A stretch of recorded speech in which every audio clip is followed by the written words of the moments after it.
Hello and welcome to another Facebook Live broadcast with MedStar Health.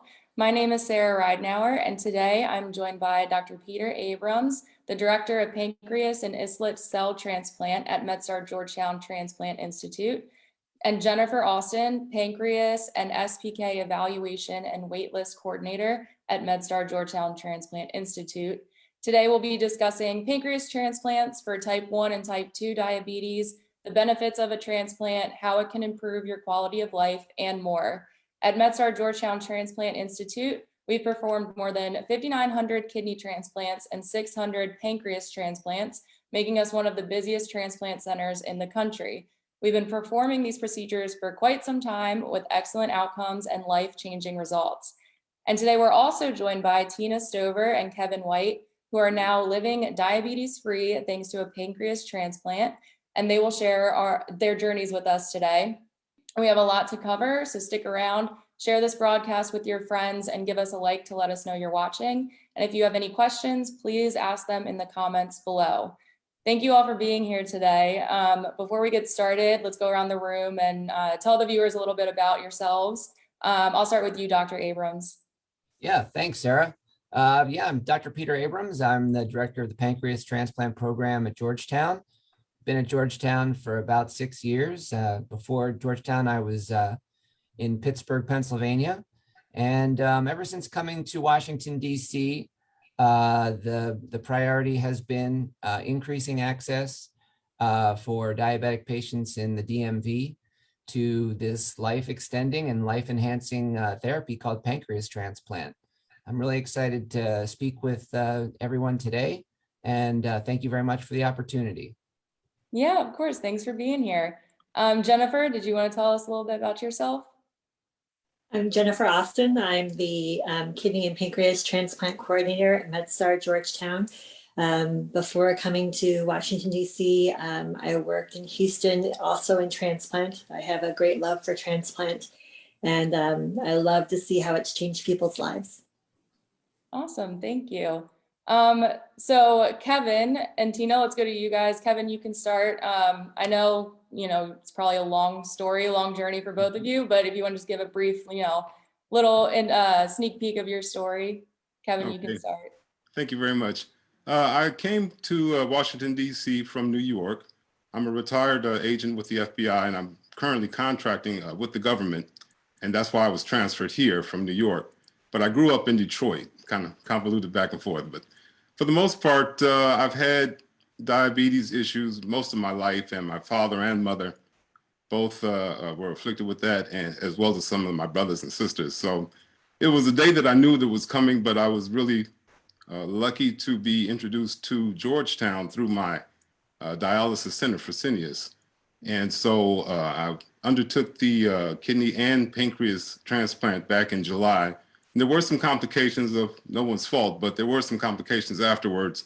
And today I would like to discuss some of the things that helped me get through those complications and some of the pitfalls that I had, some of my own doing. Yeah, of course, that'd be awesome. Tina? Hi there, thanks for having me today. So my journey started, I was diagnosed with gestational diabetes in 2002 with my second daughter. Then later that turned into type 2. It became harder and harder to control, and eventually they did some testing and I had transferred over to type 1. I struggled with trying to keep those numbers where they needed to be. So in January of 2021, I actually ended up in the hospital thinking that I had some type of chest congestion, and actually I was in renal failure. So I became very aggressive about trying to find a transplant center. I was fortunate enough to have a match. One of my sisters did match me. However, after talking with Dr. Abrams and Jennifer, decided to go with a simultaneous for the long-term outlook. So I've been doing great ever since. There have been a couple tips along the way that I think would help as well. Good. And I was transplanted in August. Actually, okay. Today is my 3-month anniversary. It was August 4th. Wow. Today's November 4th. Yes. That's awesome. How perfect that you're here today. Well, thanks again, everybody, for being here. Let's get into the questions. So I'll start off with what are the benefits of a kidney and pancreas transplant Dr. Abrams, if you wanted to address that. Yeah, sure, I'd be happy to. Most of the patients presenting with diabetes do have longstanding kidney disease. And so these patients are trying to get off dialysis. As some of them are pre-dialysis, but the vast majority have already initiated dialysis. And their number one priority is getting off dialysis. The benefit of a kidney pancreas transplant there are several. The first being, it is by far your quickest way of getting off dialysis, because the wait time for a kidney pancreas transplant is dramatically shorter than waiting for a kidney transplant alone. I like to describe to patients that you go from being in one of the longest lines you can possibly imagine to one of the shortest lines. Because candidates for kidney pancreas transplant, there just aren't as many as there are for kidney transplant alone. And so for any given donor, there are far fewer patients waiting for those organs. And so that reduces your wait time from 5 to 6 and sometimes even more years to sometimes less than 5 to 6 months. So you get your transplant and get off dialysis significantly sooner with a simultaneous kidney pancreas transplant. Above and beyond that, you're getting a much higher quality organ in general. The vast majority of donors of a pancreas transplant are very young. And so the quality of the organs is really top drawer. Whereas the median age of a donor for a kidney transplant alone is closer to 50 to 60 years of age at this point. So you're getting a much higher quality group of organs by going with kidney pancreas transplant. And then the third very significant benefit to kidney pancreas transplant is that you are having resolution of not just your kidney disease, but your diabetes all at the same time from the same donor. Yeah. And so your quality of life after a simultaneous kidney pancreas transplant is significantly improved. I've seen a lot of patients with diabetes who undergo kidney transplant alone, whose diabetes worsens after their kidney transplant. They find themselves requiring far more higher doses of insulin, and actually their rates of hospitalization significantly go up because of complications of their diabetes, largely due to the effects of their immunosuppression. So in a lot of different ways, there are a great deal of benefits to being listed for both a kidney and a pancreas transplant at Georgetown. Okay, thank you. And so my next question kind of ties in with a question that we got from an audience member. So my next question was going to be, how do the patients who get these transplants with type 1 and type 2 diabetes benefit from the transplants? And you kind of touched on that a little bit. But then tying into that, Heather, she asked, my 4-year-old is type 1 and I don't understand how the beta cells wouldn't attack the new pancreas. So can you kind of talk about that as well, with addressing how people with diabetes would benefit from the transplant? Yeah, it's a good question. Now, keep in mind, the immune system is immunosuppressed after a pancreas transplant. So yes, theoretically, there would be a immunologic attack on the islet cells of the pancreas transplant. However, we are immunosuppressing our patients to prevent rejection and immunologic injury to their organs following a transplant. So that's the main difference between someone with autoimmune related diabetes and a patient undergoing a pancreas transplant. They are immunosuppressed to prevent the immune system from causing injury. Okay. Thank you for that question. Yeah, thank you, Heather. And my next question is something else you touched on a little bit previously. What is the quality of life for patients after a transplant? And if, Jennifer and Dr. Abrams, you guys wanted to touch on that, and then I'll go to Kevin and Tina for their personal experience. Yeah, I mean, I can touch on the theoretical benefits, but of course, Kevin and Tina are in a much better place to discuss their experiences. Yeah. But we tend to focus on the main issue is they don't need to worry about bottoming out anymore. A pancreas transplant is not going to bottom out somebody's sugars like injected insulin, unfortunately, will. And so the anxiety, the severe anxiety that diabetics suffer from, as well as their family members, about bottoming out and having serious complications from giving themselves too much insulin, particularly when they're asleep, particularly in the early mornings, that anxiety goes away. A pancreas transplant will never bottom someone out and cause an issue in that regard. Now, there are other benefits, quality of life wise, that occur. However, it tends to be unique to different individuals. And so I would just sort of stop there. And if Kevin and Tina have maybe their thoughts on the matter, I'd love to hear from them.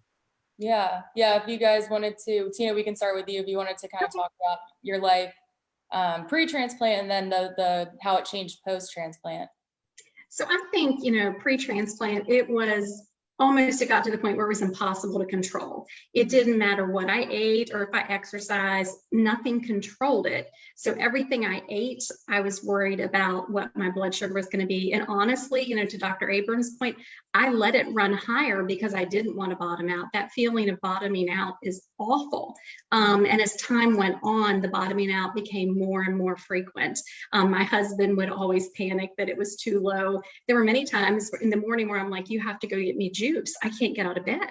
Yeah. So now I don't have that concern. And it's really odd to think that, yes, I can eat what I want to eat in moderation, of course, but it's really bizarre to have that feeling that I don't have to be concerned. I don't have to check my blood sugar like I did before. I can live that lifestyle, go to a birthday party and have a piece of cake and not worry about what that's going to do to me in the next couple of hours. Yeah, it's probably, very freeing. And like you said, something you had gotten so used to not being able to do. And then now you're able to. So that's awesome. Kevin, did you want to touch on your experience? And just to echo a lot of what Tina just said, it really is a new lease on life. I hate to use a cliche, but it's like night and day, because prior to the transplant, you really have to watch what you eat. No matter what you do, there was always a fluctuation, which is just as bad as either being too high or too low, because it was really hard to control about, what you were eating. And then the needles and the pills and everything. And, you get used to it, but it really affects your quality of life in terms of where you can go and what you can eat and whatnot. So after the transplant, I was just really elated, like I said before the meeting even started, to find out that things will even out after you received the transplant. I had the kidney and the pancreas, as I said before. And, I was still working. So, sometimes I'd go to work and I'd feel really dizzy, or I'd walk from the metro station and I couldn't figure out why I was going through that. I didn't really know what it was, to be honest. And, I'd have to eat candy, and my fiance at the time, she'd give me glucose pills, and I'd have to have chocolate with me and things to do to offset the feeling. But, it really is a godsend in terms of being able to go to work or do whatever you have to do and not have to run home to get back on dialysis and whatnot. So, Right. And I'm fiercely independent, and I still like to do my own shopping and my own cleaning and whatnot. And it just feels good to know that I can get up and cut grass without having to stop to, drink some glucose, liquid or whatever the case may be. Right. That's great. And you talked about this a little bit in your introduction, said that you had, some complications. So you got your transplant in July, you said? Correct. And how has your recovery been? And can you talk a little bit about those issues that you had? Well, it was a little rocky, I'll be honest. But a lot of that is to do with me, because I'm very hard-headed, very independent, as I'm sure some patients are. I'm sure you've seen this before, but I had an infection afterwards. Now, the kidney and the pancreas were working great from day one, knock on wood, but I had an infection, so I had to deal with the infectious disease team. And I really didn't understand the team concept that Georgetown implies, because I would talk to different doctors and I was too tired to say, well, who was that? Who was this? And then the infectious disease doctors would come in. And I didn't know if they were part of the kidney transplant or infectious disease. So it was confusing to me. But for the most part, I couldn't eat. And I had to take TP and I had to be fed through the IV and whatnot. And that went on for months. And they finally sent me home, but it was very difficult and not getting any nutrition. I mean, it kept me alive and kept me well, but for the most part, I couldn't really recover because I was dealing with the TPN and the antibiotics and had to learn how to hook up the IV in the house myself. So those were, I could go on, but that was probably the biggest challenge was the recovery phase because that went on for a couple months. Okay. And Tina, how's your recovery been? My recovery has been good. Now, my experience in the hospital was wonderful. The physicians, the nursing staff, they were incredible. I did have a couple glitches, and I think for me, it was about expectations. I'm used to just getting things done, checking them off the list, we move on, and you don't have that control. You have to wait for your body to do what it needs to do. So they had planned to discharge me only 4 days after I was doing so well. But one of the things they do is they actually place a stent in your kidney. My stent happened to slip into my bladder, which was a severe pain. So I did end up staying for a couple extra days, but I was still discharged at day 6. Okay. I think once I got home, learning to deal with you actually come home with a drain. So taking care of that piece, as well as I actually have orthostatic blood pressure. And they say that's somewhat common for people who have the kidney and the pancreas. So my biggest issue from a recovery standpoint has been low blood pressure, and they keep saying, eat salt, eat this. And I'm like, no, before when I was on dialysis, you couldn't do those things. So it was a matter of trying to readjust. They are working on getting that under control with medication, and that has really helped. But there have been little things along the way. Sometimes the medication will upset your stomach, especially first. So it's learning to deal with that. And there are lots of medications that you're on. The good news is slowly those get weaned off. Okay. So there have been little things along the way, but overall my recovery has actually been great. Good. That's great. Yeah. I think, unfortunately when it comes to your health overall, there's always going to be some, little issues along the way, but it sounds like for both of your cases, the benefits have definitely outweighed those struggles. So that's great to hear. Absolutely. Yeah. So I'm just going to pause for a second and talk to our viewers. If you're just now joining us, thank you for tuning in. We're speaking with Dr. Peter Abrams, the Director of Pancreas and Islet Cell Transplant at MedStar Georgetown Transplant Institute, and Jennifer Austin, who's the Pancreas and SPK Evaluation and Waitlist Coordinator, also at MGTI, as well as Tina Stover and Kevin White, who are 2 patients of MGTI, who are now living diabetes-free thanks to pancreas transplant. We have more to talk about, so keep watching. Share this video with your friends. Give us a like to let us know you're watching, and keep asking your comments or your questions in the comments below. So speaking of those, we do have a couple from our viewers that I want to address before we get into the other questions I have for you. So we have one from Brenda, and she asked, do they do transplants in cancer patients? And then along with that, Kenneth also asked, is a transplant possible with someone who has had a partial whipped? I'm not sure what that is. I don't know if you guys can talk about that, but thank you both for your questions. Yeah, thank you for those questions. I get the first question all the time. And the answer is yes, we do kidney pancreas transplant alone in patients with a history of cancer. However, they have to be disease-free for a significant period of time. And it all depends on which type of cancer we're talking about. Probably the number one question I get is, do you do pancreas transplants for patients with pancreas cancer? And the answer to that is almost without exception. Unfortunately, those patients are not candidates for a pancreas transplant just because of the nature of the disease. Pancreas cancer is a very difficult disease to manage. And And so we do not perform pancreas transplant for that disease. However, there are obviously lots and lots of different types of cancers, some of which are not barriers for pancreas transplantation, provided that you're disease-free for a reasonable amount of time prior to your organ transplant. The second question, I believe, was with regard to if you've had a pancreas resection. At least I think that's what you meant, a Whipple operation. And it would, of course, number one, if the Whipple operation was for cancer, most of the time, and by that I mean 99% of the time, if you have a history of pancreas cancer, you're most likely not going to be a candidate for a pancreas transplant. If the pancreas surgery was for benign disease, if it was for trauma, if you got into a car accident and you lost a majority of your pancreas due to injury and it rendered you diabetic as a result, then those sorts of people are actually excellent candidates for pancreas transplant to restore glucose control. So if there's any question at all about whether or not you're a candidate, I would just encourage you to reach out to us and we're happy to discuss. Yes, yeah, thank you. Yeah, and I will, we'll post the number that you guys can reach out to in the comments once we're done with the broadcast. So we're getting a lot of good questions from our audience. The next ones I want to go over is Ruth asked, and you also kind of talked about this a little bit before, but she asked, does the risk of being immunocompromised outweigh the risk of diabetes?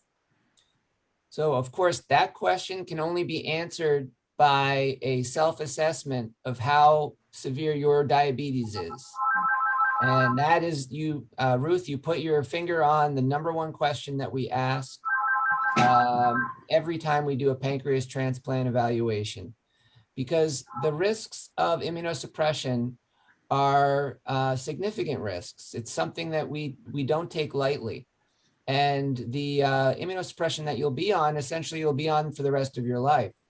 And so it has to be the case that your diabetes is severe enough that it's causing significant enough disruption to the quality of your life that, continuing along the road that you're on with the severity of your diabetes almost seems inconceivable. And you probably could tell from the remarks of Kevin and Tina that they were really struggling. They were really struggling with their diabetes. And this is why they were acceptable candidates for pancreas transplant. Folks who have diabetes, but whose life is, kind of like by their own measurement, acceptable, where you feel like, yeah, I have diabetes, but I'm doing okay. We wouldn't suggest that pancreas transplant is a good option for those sorts of individuals. We are really looking for folks whose lives have been in very significant ways disrupted by their diabetes. And we are here to provide options for those individuals. Hope that helps. Great, thank you. And kind of going along with that, we have another question from Audrey.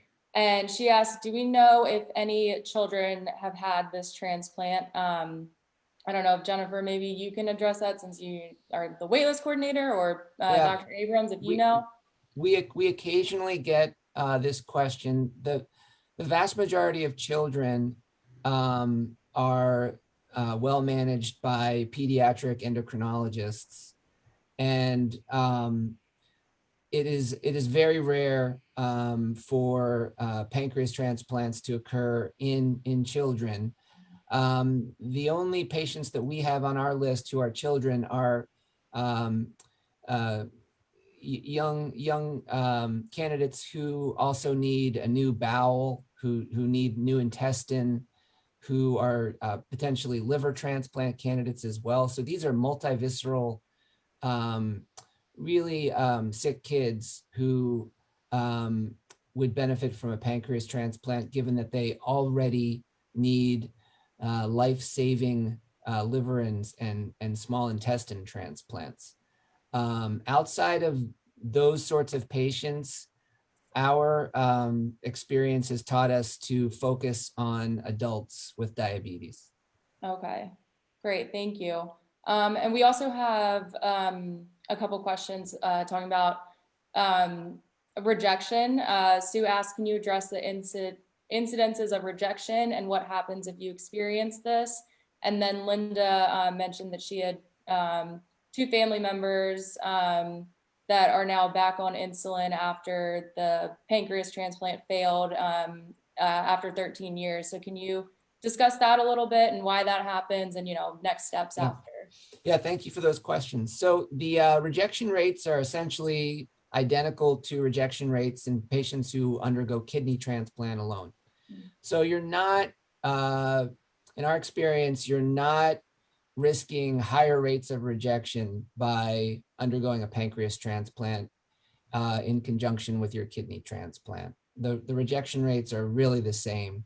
And so as long as you're already in the realm of needing a kidney transplant, you're not taking on any significant additional risk as far as rejection is concerned by undergoing a pancreas transplant as well. Yes, when a kidney transplant eventually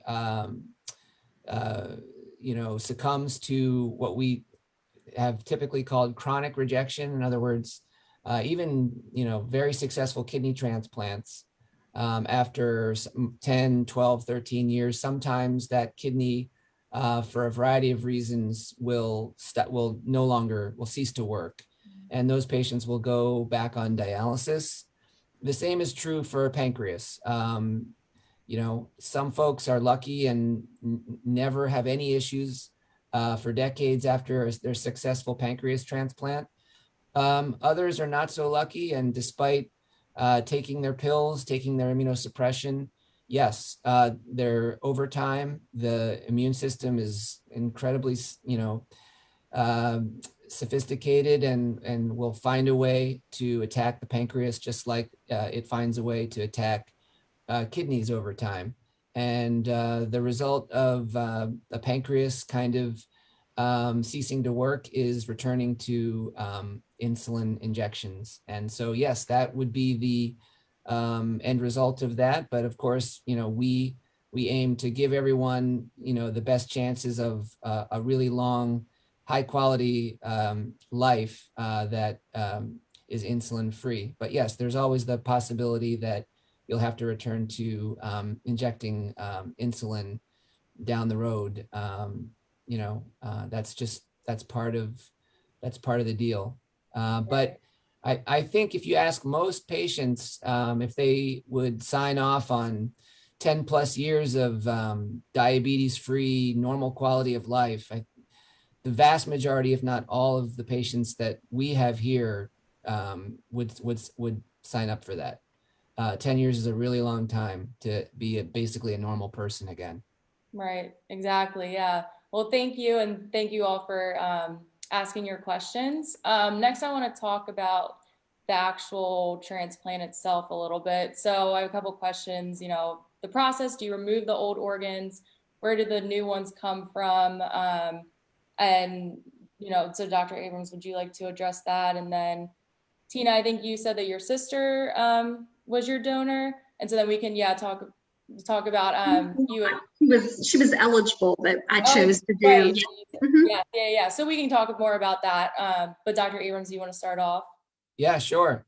So we don't remove your old pancreas. Your old pancreas still does a very good job of aiding in digestion, and so we leave it alone.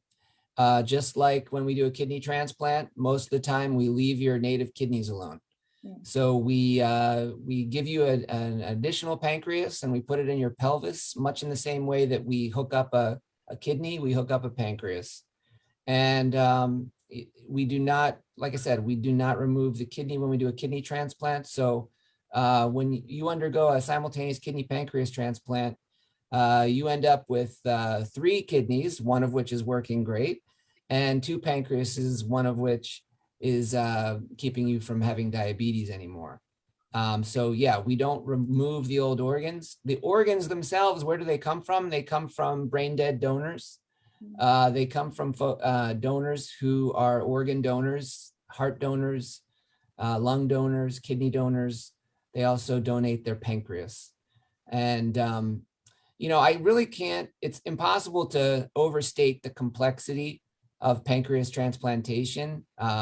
There was an old adage in general surgery training that you eat when you can, sleep when you can, and never mess with the pancreas because it is a finicky gland.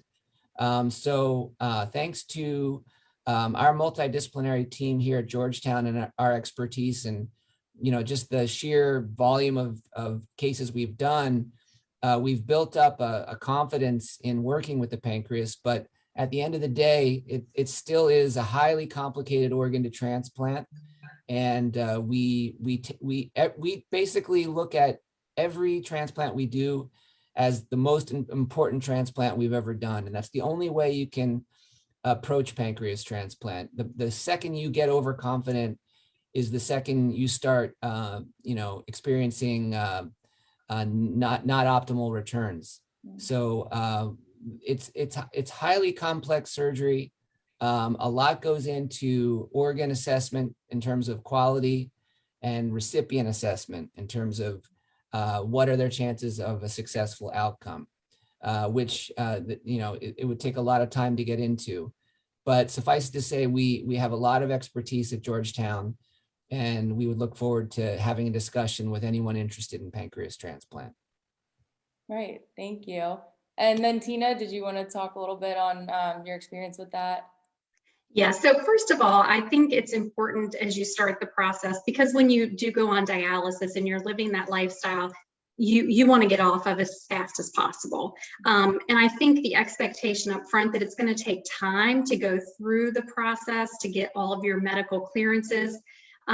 Especially for me, it was like, okay, I'm used to getting things done, but it takes longer than what you want it to. So I think being patient, trying to be patient as long as you can, because what, like Dr. Abrams said, they want to make sure you really are an ideal candidate and then it's going to work well for you.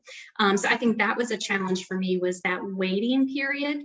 I did make the decision. I have 3 siblings.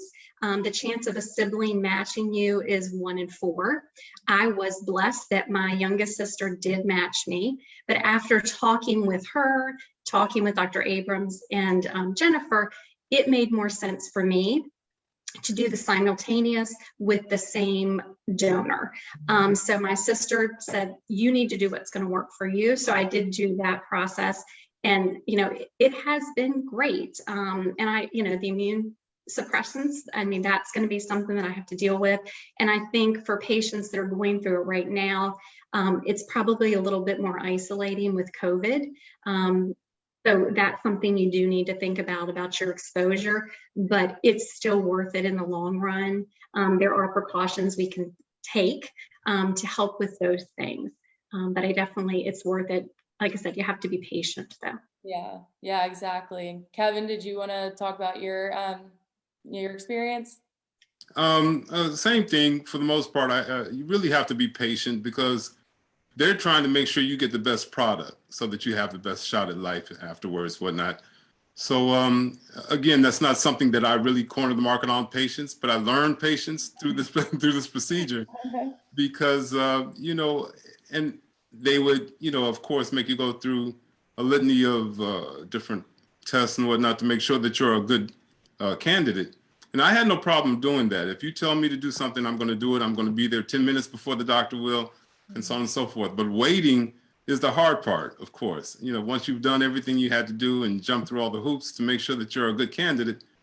But I was lucky because I got a call pretty quickly. The problem was, for me, was that I had 7 calls before they found a good match, because when you're getting a pancreas and a kidney, a lot of times the kidney would be okay, but the pancreas was not that great, or vice versa, and so on and so forth. So on the first one, I think it was probably the worst. And then I started to catch on how this process worked. that they wanted to make sure you had the best organs to transplant in. And even on the first call, I mean, I'm saying goodbye to family and I'm calling people and, you know, whatever. And I go down to Georgetown and they say, well, the pancreas is a little greasy. We're going to pass on this. Oh, what do you mean? I've been sitting around waiting on this, you know. Yeah, yeah. So I had to understand that, you know, they had to make sure they had the best product to start out with to make sure that the outcome was going to be good. So, you know, I dragged back home in the middle of the night and whatnot, but you know, it's kind of embarrassing because I'm telling everybody, well, how'd it go? What are you doing home already? I'm like, well, the pancreas wasn't that good, you know. I'm like, oh, so I was educating everybody around me so that they would understand if I got the call in the middle of the night, it may not happen that particular night. But like I said, the seventh time was the charm. So Yep. it worked out. Yeah, I just want to jump in. When we do decline organs for quality, we do try to use it as an opportunity to send a very strong message to our candidates that they are not a number for us. You know, it would be very easy every time we became, you know, primary for a pancreas transplant just to, you know, turn our eyes and ears off and just move forward with the pancreas transplant. But, you know, that's, you know, I got to look at myself in the mirror every morning and, you know, we want to do right by these people. These are, you know, the fathers and sons and grandparents of people in our community. And so we hope that every time we disappoint someone, like, you know, Kevin was disappointed several times before his successful transplant, we hope that, you know, after the disappointment wanes, they say, you know, I trust these people more for making the decision to disappoint me because they'd rather deal with my disappointment then, you know, then do the transplant and have to deal, you know, with the complications or whatever after, you know, doing a transplant with not excellent quality organs. So Exactly. we hope that through this sort of sometimes bumpy road process of finding appropriate organs for our patients, that they begin to understand that we really are in it to do it once and do it well for each and every one of our candidates. That's exactly right. I agree. Yeah. And Sarah, or Dr. Abrams, you know, I was very lucky. I was waitlisted and within 6 weeks, I got the call and the organs were phenomenal. And that was my first experience. I didn't have to wait through that process. So it can happen the other way as well. But I think it's important to know, like you said, Kevin, that it's not always going to happen. Right. Yeah. Yeah. You know, Kevin, I'm not a super patient person either. So that would definitely teach me patience, but you know, none of us are. None of us are. Yeah. I mean, it's ludicrous to say my disappointment compares to Kevin's, but I also am disappointed when we don't get to move forward with a transplant because of the quality of the organs. Right. But so we all are impatient to get this work done. But sometimes we just have to pump the brakes and wait for the appropriate time. Right, exactly. Yeah, and Jennifer, you've been a little quiet up there. Did you want to talk about your role through this whole process too? Well, I am the one that pretty much tells them the testing that is needed for our program for transplant. And I think I'm frozen. Can you hear me? Yeah, I can hear you. Yeah, we can hear you fine. All right. So yes, I'm that person, and then also the person that gets asked all the questions of when can I be listed for transplant, and you know, I do believe that a lot of education is needed, and a lot of education is key to helping patients understand what goes into a transplant for them. We do deal a lot with patients who will get the call and then find out that the pancreas wasn't right for them, or that the kidney was suboptimal. And so we do have a lot of patients who do get very frustrated with that. But as Dr. Abrams said, it's the fact that we want the right organ for each patient, not just to get it done. This is someone's life, and we know that their life is going to go on after this. And we want to make sure that we do a good job at our job when our patients come to us. Right. Yeah, that's super important. And with that, I want to read a couple comments that we've gotten from our viewers. Harold says standing ovation for all donors and the doctors and care team at MGUH.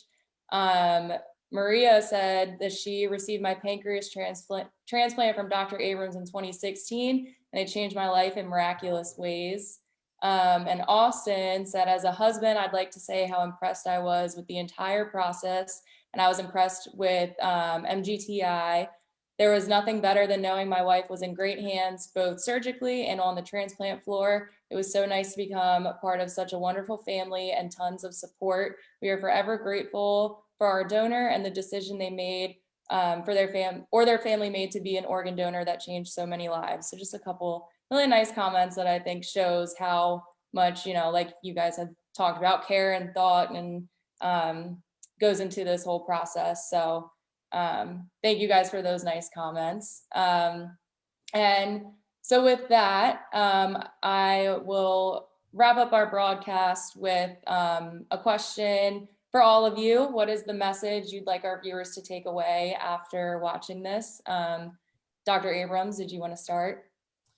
Well, Sarah, I just want to thank you for hosting this discussion. It's been really enjoyable, and I hope a lot of people have gotten a lot out of it.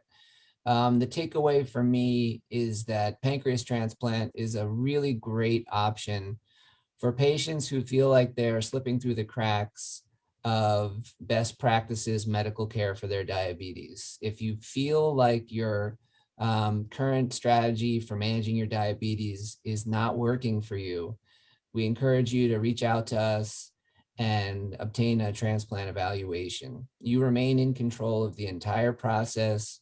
We'll be there to give you our best advice, and we'd be more than happy to set up an appointment for you either in person or virtually. So thank you for the opportunity today. Yeah, thank you. Jennifer?